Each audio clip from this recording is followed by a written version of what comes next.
Bab 1166. Kamu. Apa yang terjadi padamu?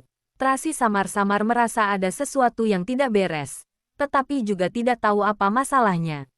Aku sedang menangani urusan kantor pusat di negara Maple. Daniel berkata dengan suara rendah, sedikit terluka. Apa kamu baik-baik saja? Tracy mengerutkan keningnya. Dia masih ingat bahwa waktu itu Daniel terkena tusukan di punggungnya dan dijahit sepanjang 33,33 cm. Dia bahkan tidak mengeluarkan suara saat dijahit. Sekarang mendengar kondisi suaranya ini, mungkin lukanya lumayan parah. Kamu mengkhawatirkanku, Daniel bertanya dengan suara kecil. Anak-anak yang mengkhawatirkanmu. Tracy segera berubah menjadi dingin dan menyerahkan ponselnya pada Carlos, papimu. Carlos segera menerima teleponnya dan memanggilnya dengan penuh semangat, "Papi." Carlos. Daniel sudah lama tidak mendengar suara anak-anak. Sekarang mendengar Carlos memanggilnya papi. Tiba-tiba rasa sakit di tubuhnya perlahan menghilang. "Apa papi baik-baik saja?" Carlos bertanya dengan penuh semangat. "Kenapa papi mematikan ponsel? Beberapa waktu ini aku tidak bisa menghubungimu. Apa sebenarnya yang terjadi?" Papi sedang mengurus sesuatu di negara Maple. Tidak leluasa mengangkat telepon. Daniel berkata dengan lembut. Kota Snowy sangat dingin. Apa kamu dan Carla sudah terbiasa? Bagaimana dengan pengobatan Carla? Aku dan Carla sangat baik. Kesehatannya pulih dengan sangat baik. Carlos sengaja menghindari poin-poin penting. Tidak mengungkit bahwa mereka berada di Paris. Baguslah kalau begitu, Kak Carlos. Apa itu papi? Pada saat ini, Carla mendengar suaranya dan buru-buru berlari kemari. Berikan ponselnya padaku. Carlos memberikan ponsel kepada Carla. Carla segera berteriak di telepon. Papi, papi. Carla, papi. Huhuhu, Carla mendengar suara Daniel. Tidak bisa menahan diri dan menangis. Papi, aku sangat merindukanmu. Kenapa papi tidak menelepon kami? Carla anak baik. Papi juga merindukanmu. Daniel membujuk Carla dengan lembut. Beberapa waktu ini papi sedang mengurus sesuatu di negara Maple. Tidak leluasa menghubungi kalian. Papi mengagetkanku. Aku dan Kak Carlos sangat mengkhawatirkanmu. Kami mengira telah terjadi sesuatu pada papi. Carla berkata sambil menyeka air matanya. Anak bodoh. Papi baik-baik saja. Kota Snowy sangat dingin. Kamu harus menjaga tubuhmu tetap hangat. Jangan sampai sakit. Tunggu kamu sembuh. Papi akan datang menjemputmu. Kami tidak berada di kota Snowy. Kami sekarang di Bordeaux. Di sini sangat indah. Ada banyak anggur. Carla sedikit bersemangat saat membicarakan kebun anggur ini. Sama sekali mengabaikan Carlos yang mengingatkannya dengan sorotan mata. Dia terus menceritakannya. Sore hari, aku dan kakek Hansen pergi ke kilang anggur. Juga pergi ke kebun anggur memetik banyak anggur. Enak sekali. Oh ya, kami juga pergi ke peternakan. Carlos menyela Carla. Biarkan aku yang ceritakan saja. Oh, Carla mengembalikan ponsel padanya dengan tidak rela. Carla anak baik. Pergi main dengan adik-adik ya. Tracy membujuk Carla pergi. Papi, apa papi sungguh baik-baik saja? Carlos bertanya dengan suara kecil. Baik-baik saja, Daniel berkata. Tenang saja. Pada hari yang sudah dijanjikan, kalian pasti akan bertemu dengan papi. Baguslah kalau begitu. Berikan teleponnya pada mami. Daniel memerintahkannya. Oh, Carlos memberi ponsel kepada Tracy. Ekspresinya sedikit khawatir. Kamu juga pergi main sana. Tracy mengusap-usap kepalanya. Ya, Carlos pergi dengan enggan. Tracy menjawab teleponnya. Ada hal lain. Untuk apa kamu pergi ke Paris? Daniel bertanya dengan terus terang. Apa hubungannya denganmu? Tracy berkata dengan dingin. Daniel menarik napas dalam-dalam. Sepertinya sedang menahan sesuatu dengan segenap tenaga. Sebisa mungkin membuat suasana hatinya tampak tenang. Ia berkata dengan lembut dan tulus. Jika ada masalah di negara Emron, kamu kembalilah ke kota Bunaken. Orang-orangku akan melindungi kalian. Kamu tidak perlu pergi ke Paris. Meskipun keluarga Duke Louis adalah keluarga bangsawan, tapi tidak ada pengalaman dalam melawan kekuatan gelap. Sudahlah, Tracy menyelanya. Kakakku sudah mengutus orang untuk melindungiku. Kamu tidak perlu khawatir. Jika tidak ada masalah lain, aku tutup teleponnya. Bab 1167. Tracy langsung menutup telepon dan menatap ponselnya dengan ekspresi sedikit rumit. Tetapi dengan sangat cepat ia menenangkan suasana hatinya. Berbalik badan dan pergi menemani anak-anak. Daniel memegang ponsel dan berbaring di ranjang. Tubuh bagian atasnya yang telanjang tertancap berbagai macam selang dan jarum. Pengobatan selama setengah bulan membuat berat badannya turun banyak. Tampak sangat pucat dan kurus. Sepasang matanya menjadi cekung, membuat orang tidak tega melihatnya. Selain itu, sekarang semua orang tidak tahu bahwa cara pengobatan seperti ini sebenarnya efektif atau tidak, karena tidak terlihat ada tanda-tanda membaik. Namun hanya bisa terus bertahan. Bagaimanapun juga ini baru dimulai. Harus bertahan selama beberapa waktu, baru bisa terlihat efeknya. Dokter bilang, pengobatan seperti ini sungguh sangat sulit dilalui. Jika bukan ada tekad yang kuat, orang biasa mungkin tidak akan bisa bertahan. Pengobatan Tracy waktu itu sudah memasuki koma berat, tetapi Daniel tidak begitu. Dia menjalani pengobatan dalam keadaan sadar. Selain itu, demi melindungi otaknya dari kerusakan, maka tidak boleh menggunakan anestesi dalam seluruh prosesnya. Selama setengah bulan ini, dia seperti barang uji coba dan telah mengalami siksaan yang tak terhitung jumlahnya. Dia harus menahan rasa sakit dan penderitaan yang luar biasa ini. Orang luar biasa yang bisa bertahan. Dia mengandalkan tekad yang kuat untuk bertahan sampai sekarang. Sungguh merupakan keajaiban. Hari ini dengan tidak mudahnya sedikit membaik, sehingga bisa menelepon. Tuan Daniel, sekarang di negara Emron sangat kacau. Lorenzo mementingkan keamanan. Makanya dia meminta Nona Tracy membawa anak-anak pergi ke Paris. Ryan menghiburnya dengan hati-hati. Jika musuh Lorenzo mencari ke Bordeaux, mereka akan berada dalam bahaya. Daniel memejamkan matanya. Alisnya merapat menjadi satu karena kesakitan. Satu tangannya menggenggam ponsel dengan erat. Karena barusan menelepon Tracy dan anak-anak. Seolah-olah mereka masih ada di dalam ponsel saat ini. Kalau begitu, aku akan meminta Thomas menyusul ke sana. Ryan mencoba bertanya. Jangan mengganggu kehidupan mereka.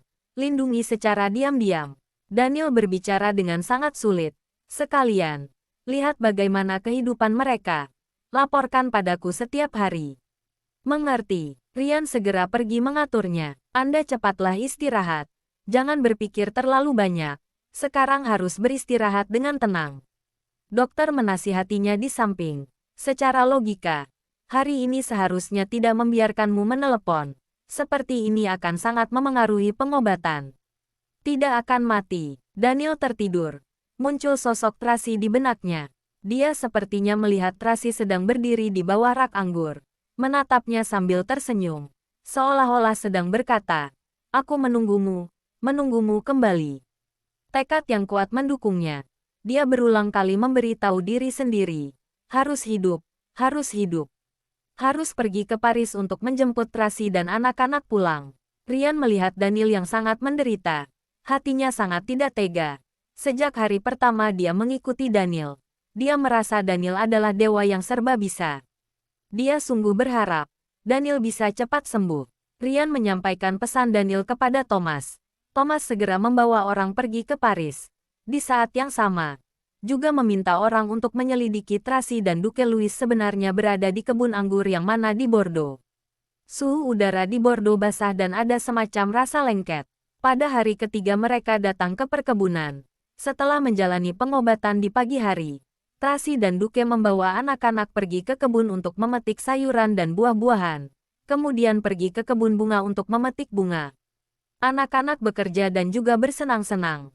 Semuanya sangat gembira. Bahkan tabib Hansen pun juga sangat menyukai kehidupan di sini.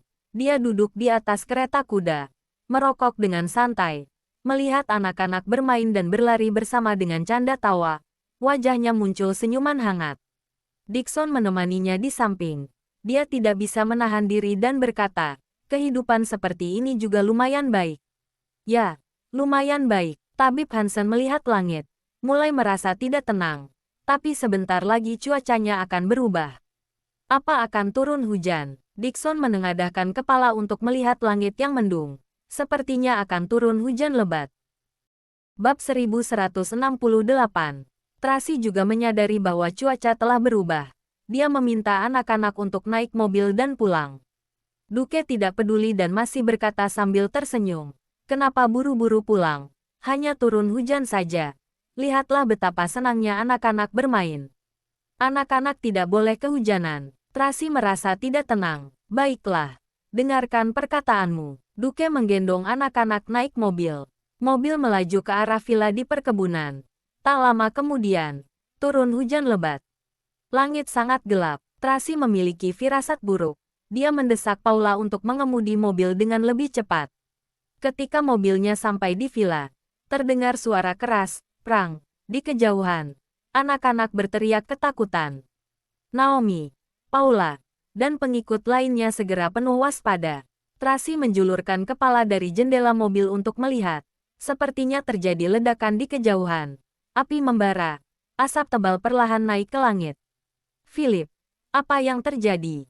Duke buru-buru bertanya. Tuan Duke, jangan cemas. Aku akan segera mengutus orang untuk pergi memeriksanya. Philip segera mengutus pengikutnya pergi memeriksa. Di saat yang sama, pengawal dari divisi keamanan di perkebunan menelepon kemari untuk melaporkan situasi.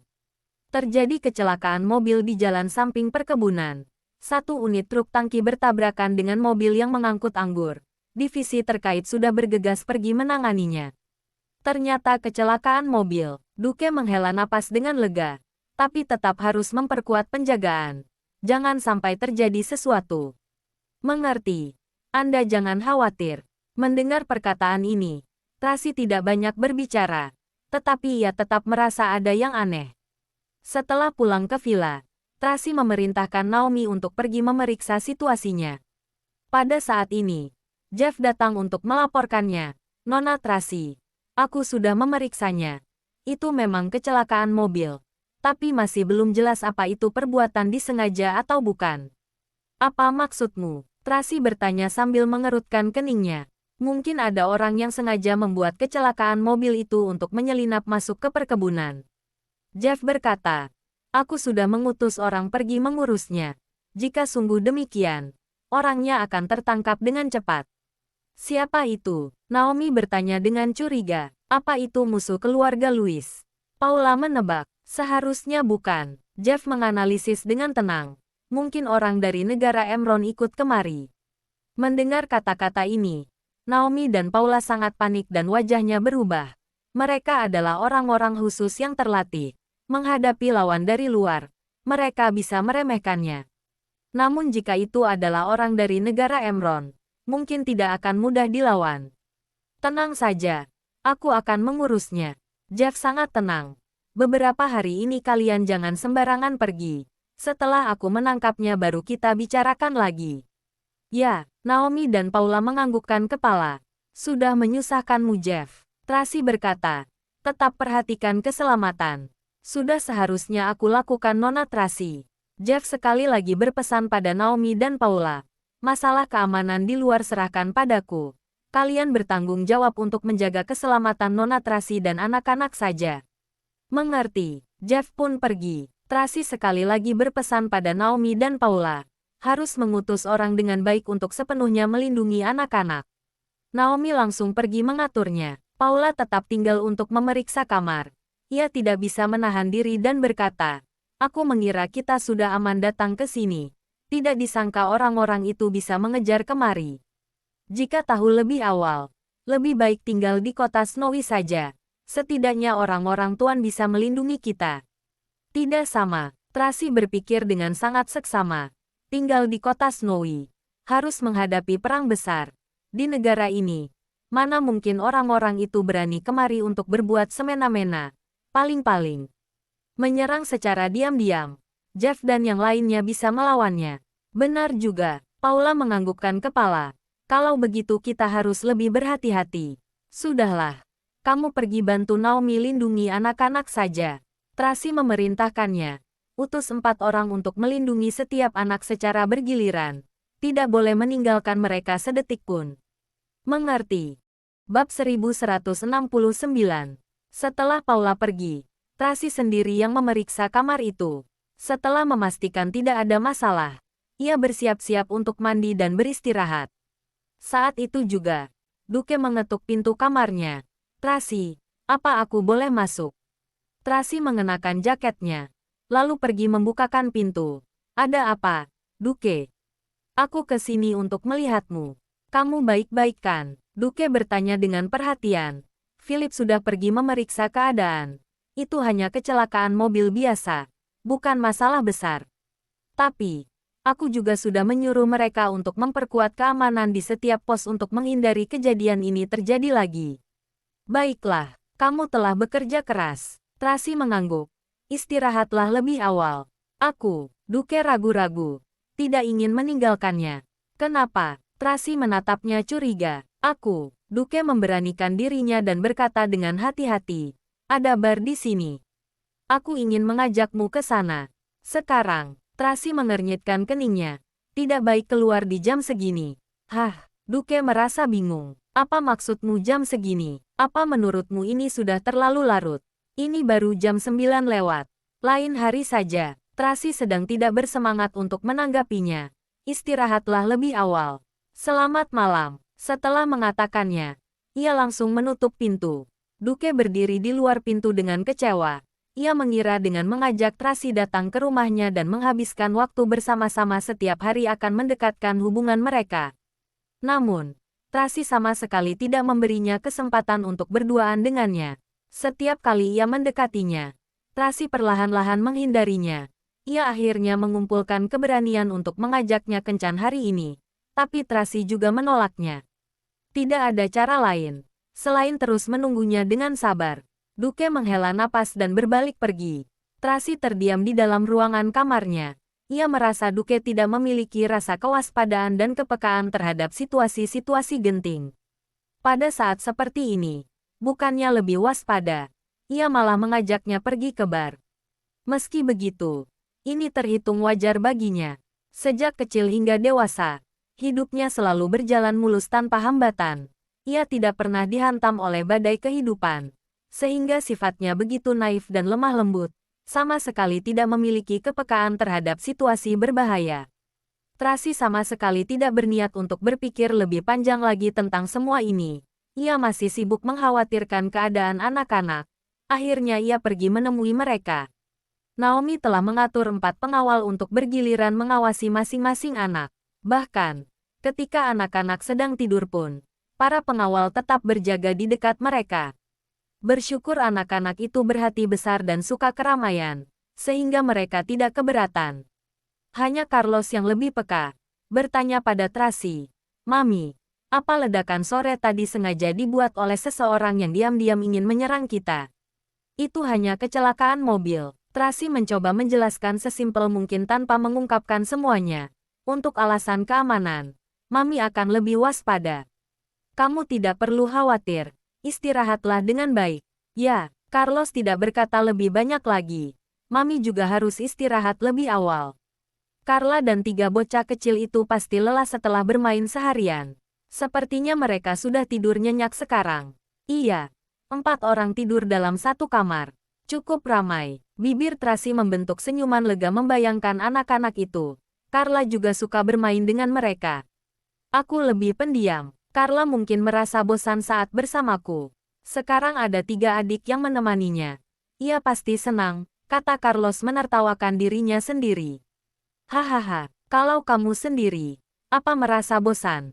tanya Tracy sambil tertawa. "Aku tidak merasa bosan. Setiap hari aku membaca buku, ikut kelas online, berlatih kaligrafi, dan banyak hal lain yang bahkan tidak sempat ku kerjakan." Carlos berkata. "Mami sendiri juga harus fokus menjalani perawatan Mami." "Mami paham." Tracy memeluk Carlos. "Cepatlah tidur. Mami sekarang juga mau istirahat." "Selamat malam Mami." "Selamat malam Carlos." Ketika Tracy berjalan kembali menuju kamarnya, ia melihat Duke yang sedang minum sendirian di bar lantai bawah dengan murung.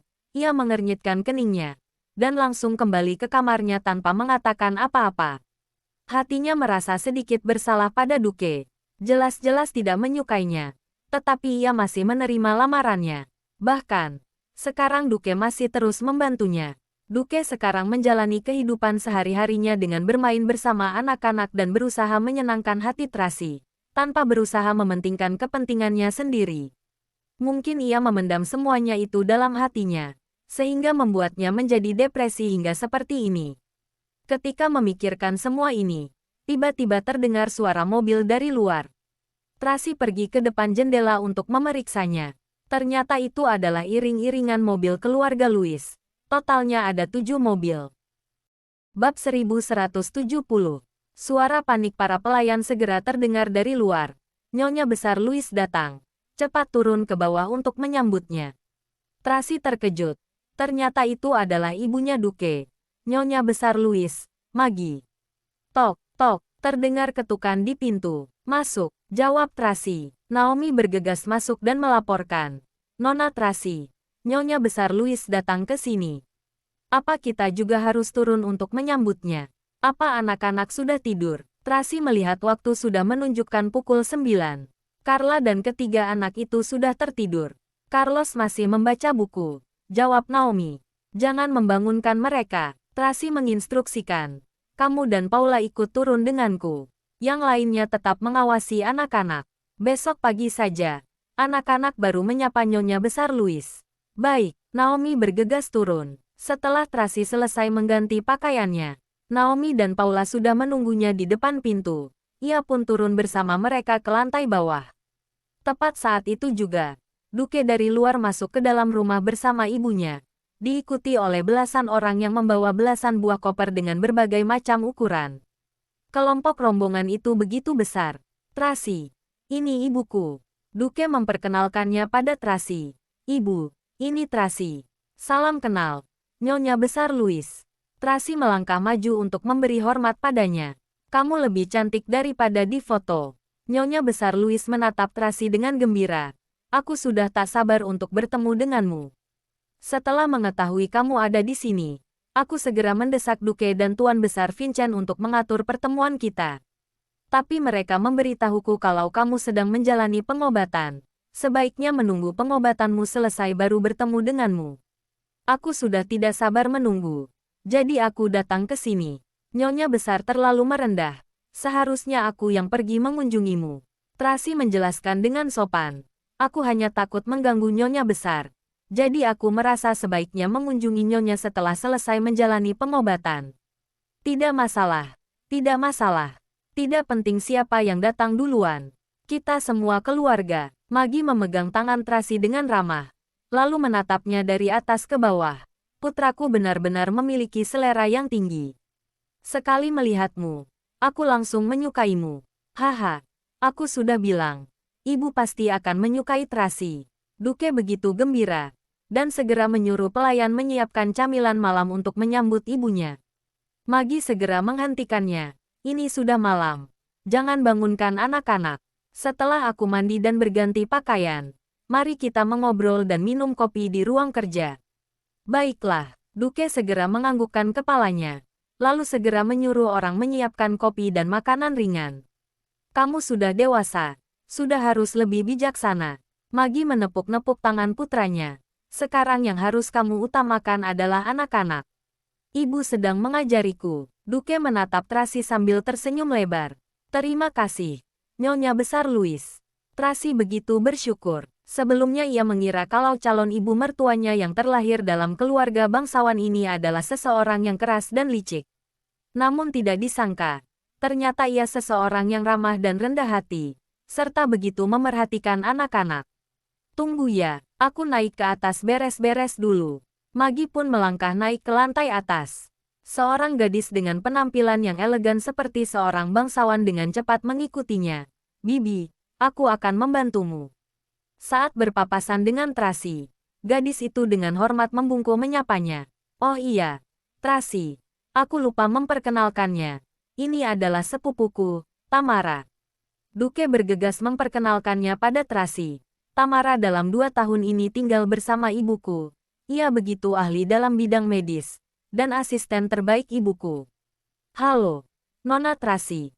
Tamara sekali lagi menyapanya. Sikapnya begitu rendah hati. Halo, Tracy tersenyum, menatapnya. Benar-benar tipikal seorang wanita Perancis. Tidak hanya memiliki wajah yang cantik, namun juga memiliki keindahan tubuh yang tidak dimiliki orang Asia. Sepasang matanya berwarna biru, memancarkan kecerdasannya. Tamara, kelak kamu harus memanggil Tracy dengan sebutan kakak ipar, kata Magi sambil tersenyum. Baik. Tamara membungkukkan badannya dan menundukkan kepalanya. Bibirnya tersenyum. Dengan sempurna memberikan salam layaknya anggota kerajaan. Kalau begitu, kami naik dulu. Magi menatap Tracy sambil tersenyum lembut. Lalu menambahkan, Duke, kamu dan Tracy tunggu di ruang kerja ya. Baik.チャンネル